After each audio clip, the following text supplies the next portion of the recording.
Hello guys, welcome to Swastik academy. तो आज हम डिस्कस करेंगे study and book list for UPSC CSE.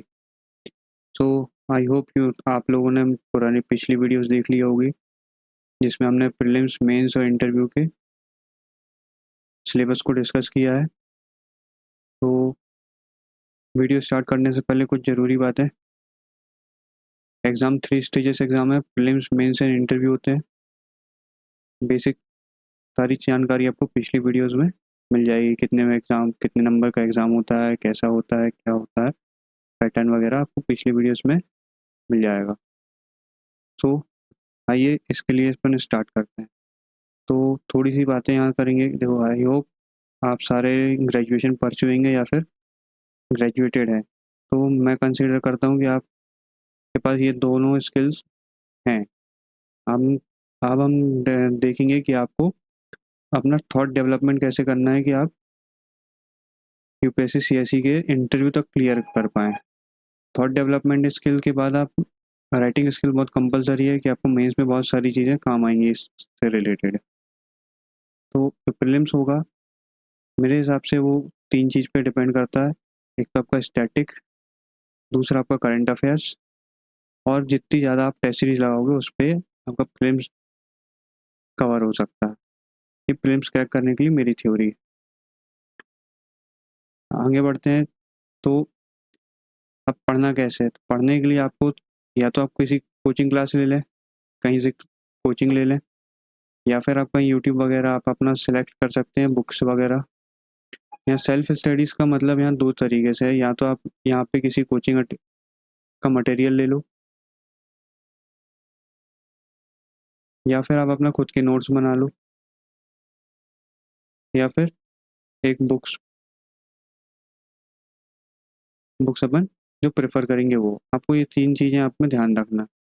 अब ये जो साइकिल है आपका, या तो आप क्लास लेके सेल्फ स्टडी करो, सेल्फ स्टडी के बाद आप रिवीजन कैसे करोगे? तो रिवीजन करने के 2 तरीके हैं, इस पे भी अपन बाद में बात करेंगे। रिवीजन करेंगे, रिवीजन के बाद अपन टेस्ट देंगे। टेस्ट का जो रिजल्ट आएगा, पॉजिटिव आए, नेगेटिव आए, जो भी रिजल्ट आए, हमको उस टेस्ट का इवैल्यूएशन ज़रूर करना है। सेल्फ नोट्स बनाना इतना इम्पोर्टेंट नहीं है। आप जो आपके जो नोट्स बनेंगे, जो रनिंग नोट्स आप बनाओगे, आप वहीं पे आप कुछ जगह खाली छोड़ सकते हैं। बात अगर करें नोट्स बनाने की, तो आप आई कंसिडर कि ये आपका एक A4 साइज़ का पेज है कॉपी का। आप उसको यहाँ से इतना फोल्डेड रखें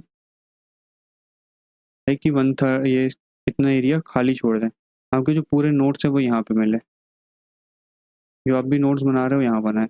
ये जगह इसलिए खाली छोड़ना है क्योंकि आपको जब भी आप टेस्ट लगाओगे या फिर बुक रीड करोगे, तो यहाँ से जो आपका इंपॉर्टेंट पॉइंट जो आपके क्लास नोट्स या कहीं से आप मिस कर गए हो, आपको यहाँ पे अपना ऐड ऑन करना है। तो ये आपका एक कंपलसरी फुल पैकेज बन जाएगा कि आपको बाद में जब रिवीजन ले करना है तो आप सिर्फ इसको ही पढ़ के जा सकते हैं, या आप हर सब्जेक्ट के लिए अप्लाई कर सकते हैं कि कोई ऐसा नहीं है कि आप इसमें करना है कैसे करना है। ठीक है, तो नेक्स्ट स्लाइड देखो। ये अपन ब्रॉडली सिलेबस में क्या क्या है यहाँ पे ध्यान देते हैं। यहाँ पे सबसे पहले ज्योग्राफी है। तो ज्योग्राफी में 3 पोर्शन है, फिजिकल ज्योग्राफी है, इंडियन ज्योग्राफी है, ह्यूमन ज्योग्राफी और वर्ल्ड ज्योग्राफी है। तो इसमें जो वर्ल्ड ज्योग्राफी वाला पोर्शन है ये आपका आता है सिर्फ और सिर्फ मेंस में आएगा। हिस्ट्री में देखा जाए, नहीं सॉरी, वर्ल्ड ज्योग्राफी आपको मैपिंग वगैरह में यूज़ हो सकती है, तो ये नहीं आती, ये भी प्रीलिम्स में आ सकती है। ह्यूमन ज्योग्राफी रिलेटेड कुछ चीज़ें आप छोड़ सकते हैं, बाकी आपका प्रीलिम्स में सारी चीज़ें ज्योग्राफी कंप्लीट आएगी।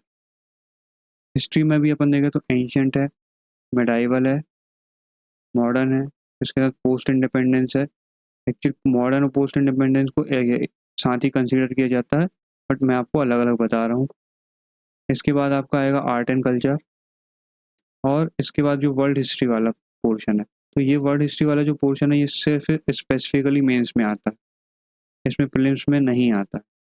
सोसाइटी वाला जो पोर्शन है, सोसाइटी आपको प्रीलिम्स प्लस मेंस में आएगा। प्रीलिम्स में इसलिए क्योंकि हो सकता है ये आपको स्कीम से रिलेटेड कुछ पूछ ले, या फिर नॉर्मल कुछ सोसाइटी रिलेटेड कंटेंट जो करंट अफेयर्स में चल रहा है उससे पूछ ले।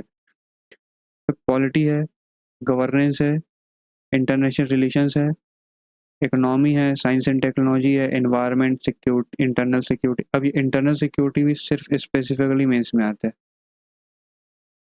ये प्रीलिम्स में नहीं आएगा। डिजास्टर मैनेजमेंट भी आपका मेंस में आएगा, इसमें नहीं आएगा, प्रीलिम्स में नहीं आने वाला है। एथिक्स भी आपका प्रीलिम्स में नहीं आएगा, सिर्फ और सिर्फ मेंस में आएगा। अब यहाँ पे आपका एक और सब्जेक्ट ऐड होता है सी सेट। सी सेट में आपको मिलेगी रीजनिंग, मैथ्स, टीआई, कॉम्प्रिहेंशन, ये आपको यहाँ पे देखने को मिलेगा। तो ये जो है वो आपका पूरा ब्रॉडली पूरा सिलेबस का एक ओवरव्यू कि आपको यहाँ पे इतने सारे सब्जेक्ट्स देखने को मिलते हैं। आगे बढ़ते हैं तो देखिए आपको जो बुक्स पढ़नी है, आपको बुक्स में क्या है, ज्योग्राफी रिलेटेड सारी बुक्स हैं। आपको बहुत सारी बुक प्रेफर नहीं करनी है हर सब्जेक्ट में, जितना कम सोर्स होगा उतना अच्छा है। दूसरी चीज़, मैं जो यहाँ सोर्स बता रहा हूँ ये कोई ओनली रिसोर्स नहीं है। आप इसके अलावा भी आपको जिस भी राइटर या जिसकी भी बुक आपको अच्छी लगती है, आपको पता है, आप वो प्रेफर कर सकते हैं। मैं अपने हिसाब से बता रहा हूँ कि मेरे हिसाब से ये बुक्स बेस्ट हैं। तो आपको एनसीईआरटी मस्ट है कि आपको हर सब्जेक्ट में, लाइक ज्योग्राफी, ज्योग्राफी है, पॉलिटी है, इसमें आपको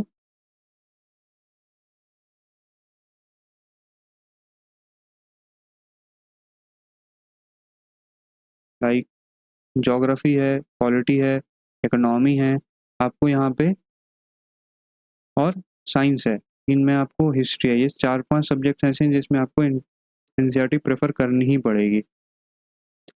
माजिद हुसैन ज्योग्राफी में देखें तो एनसीईआरटी है आपकी पूरी 6 to 12th। Majid Hussain sir की जो बुक है वो इंडियन ज्योग्राफी के लिए आती है, लेकिन ये कम्प्लीटली ऑप्शनल है, ये आपको प्रेफर करनी है नहीं करनी है पूरा आपके ऊपर डिपेंड करता है। पॉलिटी में लक्ष्मीकांत सर के है, लक्ष्मीकांत तो बाइबल है पॉलिटी के लिए, इसमें पॉलिटी एंड गवर्नेंस दोनों कवर हो जाएगी आपकी। इसके साथ आपको एनसीईआरटी करनी है 6 to 12th की। इकोनॉमी रमेश सिंह सर की बुक मेरे हिसाब से है, इसमें आप संजीव वर्मा भी ले सकते हैं, और भी ये बुक्स हैं, बट मेरे हिसाब से Ramesh Singh is good option. इसके बाद एनसीईआरटी करना है। एनसीईआरटी आपको कहाँ से करना है, आपको करना है 11th क्लास की एंड 12th क्लास की, 11th एंड 12th।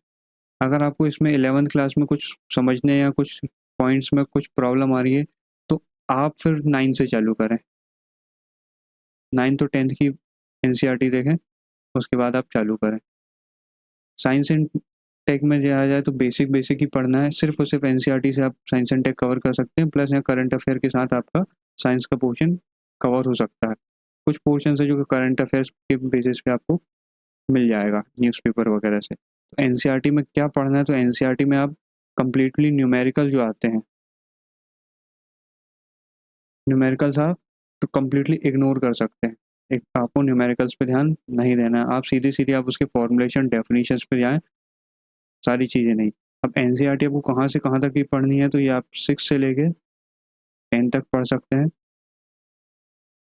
यहीं तक ही पढ़ना है, इससे ऊपर नहीं पढ़ना है। बाकी चीज़ें हैं, इन्वायरमेंट में आपको एनसीईआरटी मिल जाएगी, ज्योग्राफी और बायोलॉजी, बायोलॉजी में मिल जाएगी 11th और 12th क्लास का जो लास्ट चैप्टर्स हैं उसमें। फिर आप या तो शंकर आईएएस के नोट्स या फिर किसी भी अच्छी कोचिंग मटेरियल के नोट्स प्रेफर कर सकते हैं। इन्वायरमेंट का साथ आप मस्ट, करंट अफेयर आपका मस्ट चलेगा सारी चीज़ें में। सोसाइटी में बेसिक एनसीईआरटी आपको अगर कुछ भी नहीं पता, अगर आप पढ़ना चाहते हैं तो आप यहाँ से 11th and 12th, 11th and 12th की जो एनसीईआरटी है आप वहाँ से कवर कर सकते हैं।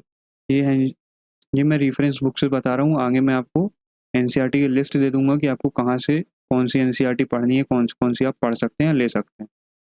तो हिस्ट्री में भी एनसीईआरटी मस्ट है। हिस्ट्री में भी आपको मेरे हिसाब से आपको 9th से चालू करना चाहिए, 9th से लेके 12th तक की पढ़नी है। रीज़न, क्योंकि आपको 6th 7th 8th की जो NCERT है ये सारी आपको कंबाइंड मिलेगी 12th की NCERT पे।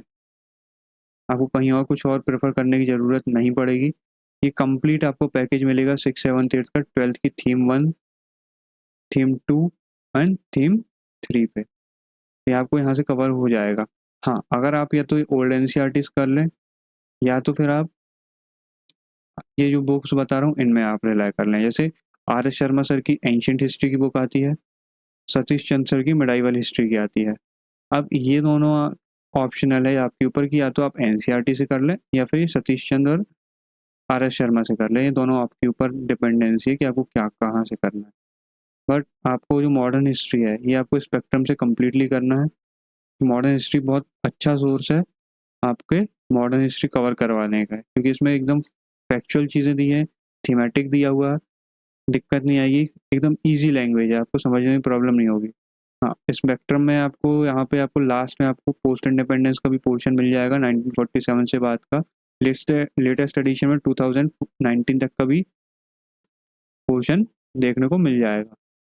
इसके अलावा अगर आपको पढ़ना ही है तो एक बंसल त्रिपाठी करके एक बुक आती है पोस्ट इंडिपेंडेंस की, यहाँ से आप कर सकते हैं। आपको जो वर्ल्ड हिस्ट्री वाला पोर्शन है, वर्ल्ड हिस्ट्री के लिए आप नॉर्मल लुई ले सकते हैं, ये ऑप्शनल है।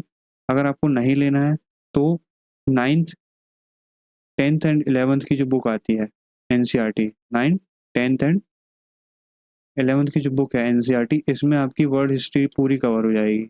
इसके अलावा आपको कहीं से कुछ करने की ज़रूरत नहीं है। अगर आपको करना है तो फिर अगर ये भी आपको भारी लग रहा है तो आप वर्ल्ड हिस्ट्री के टॉपिक्स उठाइए, गूगल सर्च करिए, वहाँ से आप नोट्स ले सकते हैं। फिर आते हैं अपन इंटरनेशनल रिलेशंस में।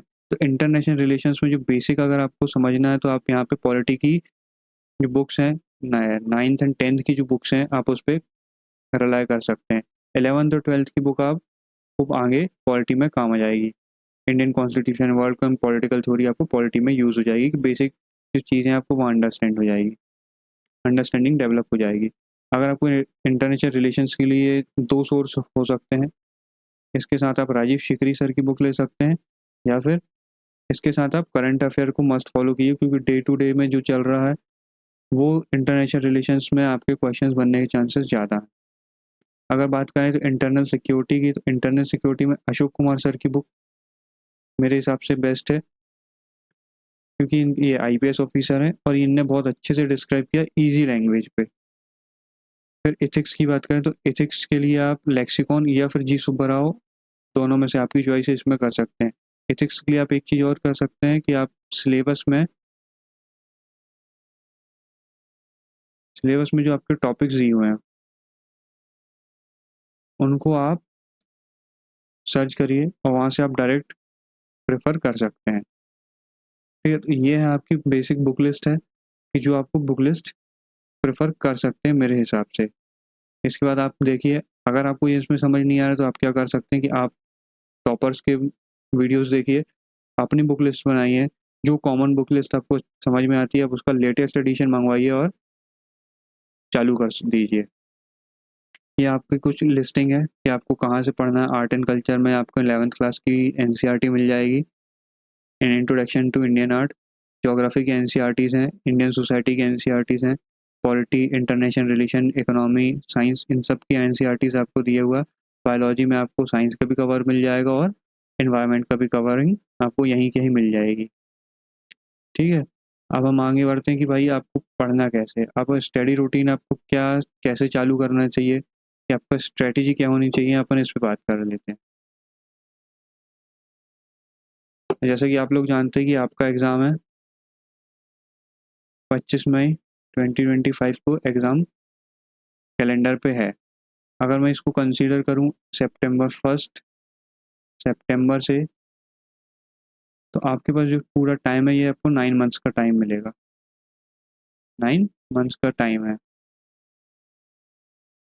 अब आपको इसमें क्या आप ऐसी स्ट्रेटजी बनाए कि आपका सारा सिलेबस भी कवर हो जाए। तो मेरे हिसाब से आपको क्या करना चाहिए, आपको सबसे पहले आपकी फाउंडेशन अच्छे से करनी चाहिए। तो फाउंडेशन में कहाँ से चालू करें, तो या तो आप कोई एक, अगर आपने ऑप्शनल डिसाइड हो गया तो एक ऑप्शन ले लीजिए, ऑप्शनल के साथ आप एक सी सेट अभी से स्टार्ट किए, क्योंकि बहुत सारे एस्पिरेंट्स का ये बैकलॉग हो जाता है कि आप सी सेट को एकदम लाइटली ले लेते हैं। सी सेट करना है, और सी सेट कहाँ से करना है? तो सी सेट के लिए आप किसी भी बैंक या एसएससी का जो कोई टीचर है, कोई भी टीचर आप यूट्यूब करेंगे आपको वहाँ से मिल जाएंगे। उनके आपके जो बेसिक टॉपिक्स है, लाइक परसेंटेज है, पाइप एंड सिस्टम्स है, सिलॉक्स है, तो ये सारी चीज़ें आप वहाँ से डायरेक्ट यूट्यूब सर्च करके पढ़ सकते हैं। अगर आपको नहीं लग रहा कि नहीं ऐसा है, तो आप किसी भी बैंक या एसएससी टीचर्स का सब्सक्रिप्शन लेके आप वहाँ से भी कवर कर सकते हैं। अब ये दो तो मस्ट है कि आपको मिनिमम आपको यहाँ पे 2 घंटे ऑप्शनल और कम से कम 1.5 घंटे रीसेट पे देना ही है। मैं बात कर रहा हूँ फुल टाइम एस्पिरेंट की, ये इसमें वर्किंग एस्पिरेंट्स इंक्लूडेड नहीं है, उनका अलग से चलेगा, वर्किंग वाले का टाइम मैनेजमेंट अलग होगा। इसके साथ आप क्या ऐड कर सकते हैं, या तो आप एक जीएस ऐड कर लो, कोई भी हो, एक जीएस सब्जेक्ट ऐड कर लो, प्लस डेली का करंट अफेयर। आपको ये 4 चीज़ पे करंटली फोकस करना बहुत इंपॉर्टेंट है। अगर आपको ऑप्शनल डिसाइड नहीं है, आपको टाइम लग रहा है, तो 2 जीएस ले सकते हैं, GS1 और GS2, मतलब एक सब्जेक्ट जीएस का, एक दूसरा भी जीएस का, plus current affair. Optional decide हो जाए तो आपको ये कोशिश करनी है कि आपका ये जो ऑप्शनल वाला जो पोर्शन है, ये मिनिमम मैक्सिमम से मैक्सिमम 3 मंथ्स में ख़त्म हो ही जाए। आपको ऑप्शनल ख़त्म करना ही है 3 मंथ्स में। ये आपको चाहे बुक से करें या आप किसी का सब्सक्रिप्शन लेके करें। अगर आपका कुछ बड़ा ऑप्शनल है, तो सब्जेक्ट्स ऐसे जीएस के चूज़ करें कि जिसमें आपका मैक्सिमम तैयारी आपकी अभी कम से कम दिसंबर तक, दिसंबर और ले लो जनवरी तक, जनवरी तक आपका मेंस का पोर्शन आपको एंड करना है। इसके बाद आप फिर प्रीलिम्स की, स्पेसिफिक प्रीलिम्स की तैयारी पे लग सकते हैं फेब में, मार्च, अप्रैल और मई। ये आपके पास 4 महीने रहेंगे आपको स्पेसिफिक प्रीलिम्स की तैयारी करने की।